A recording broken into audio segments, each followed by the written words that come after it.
Bon, donc c'est le budget 2025 à la communauté d'agglomération du Marsan aujourd'hui.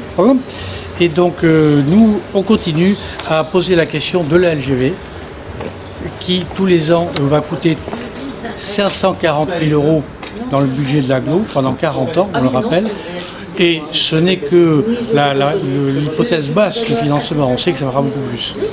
Bon, la jurisprudence de la 69, ça fait un peu peur, malgré tout. Donc c'est pas si déraisonnable que ça, contrairement à ce qu'on a entendu en réunion. Il n'y a pas de sujet sur déraisonnable. Ah oui, mais en réunion... Salut Julien. Ça va? On est pour le train du quotidien. Tiens. Exactement.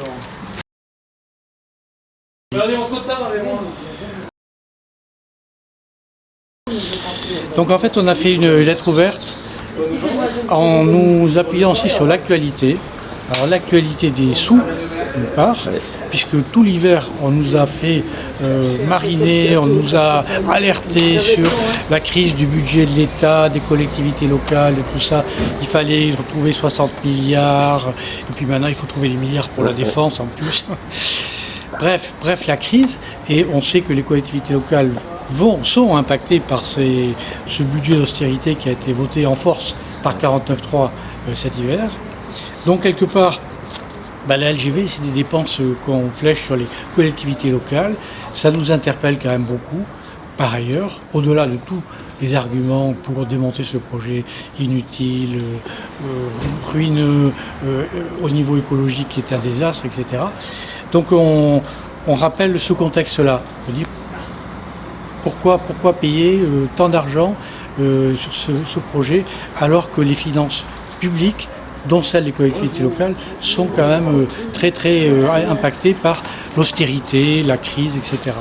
Et le deuxième point important, c'est l'actualité juridique. C'est le jugement qui a été rendu sur l'A69, l'autoroute Toulouse-Castres, donc qui annule ce projet-là. Les promoteurs, le maître d'ouvrage de ce dossier, de cette autoroute, avaient commencé les travaux sans attendre que les recours soient terminés, etc.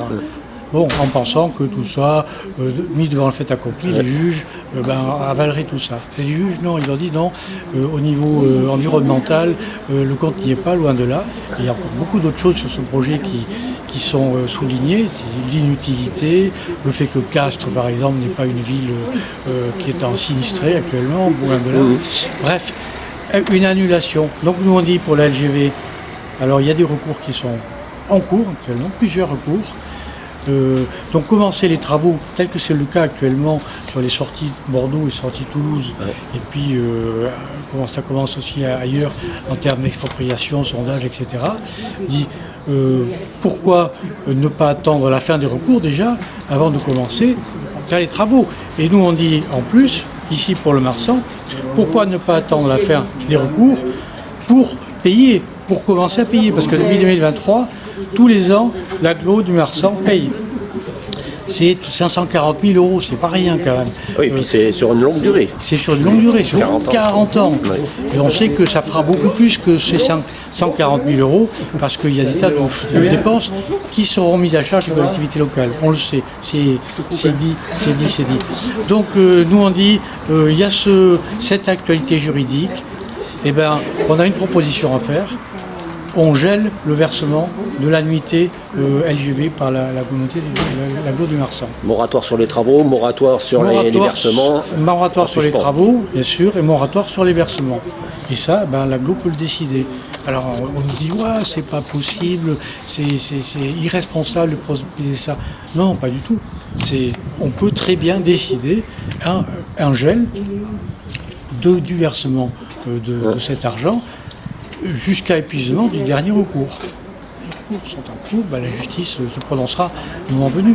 Parce que la question qu'on peut poser derrière, c'est si la justice annule ce projet LGV, comme c'est tout à fait possible, vu tous les arguments qu'on peut mettre à l'appui de cette thèse, si la justice annule, qu'est-ce qui sera fait de l'argent que l'agglo a versé déjà depuis 2023 et va continuer à verser année après année? Et question subsidiaire, qu'en sera-t-il de l'impôt LGV qui est versé par les habitants de Aquitaine et Occitanie qui paient une taxe foncière, qui habitent à moins d'1 heure d'une future gare LGV, c'est-à-dire presque la totalité des communes landaises sont concernées. Oui, parce qu'il y a aussi celle de Dax qui va compter. Donc, Bien sûr. Il y a juste un petit coin vers Biscarrosse, par là, qui est épargné, puis deux communes, on ne sait pas pourquoi. Mais la plupart des communes des Landes sont impactées. Donc leurs habitants qui paient une taxe foncière sont impactés, reçoivent sur la feuille d'impôt taxe foncière une ligne où il est marqué TSE, tant pour le produit LGV. Ouais.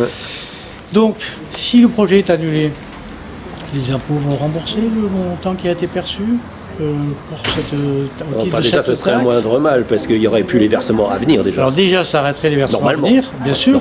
Mais ce qui a été versé, si c'est annulé, ça devrait bien être remboursé, en bonne logique. Et chaque année, au moment du budget, on sera là pour rappeler que 540 000 € dans ce budget de l'agglo sont affectés à ce projet-là.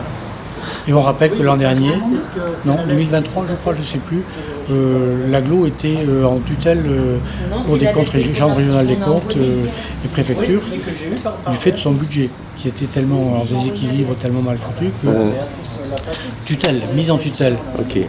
Voilà, donc on ne peut pas payer des trucs qui servent à rien, d'une part, parce qu'il y a déjà des lignes ferroviaires qui existent dans les Landes.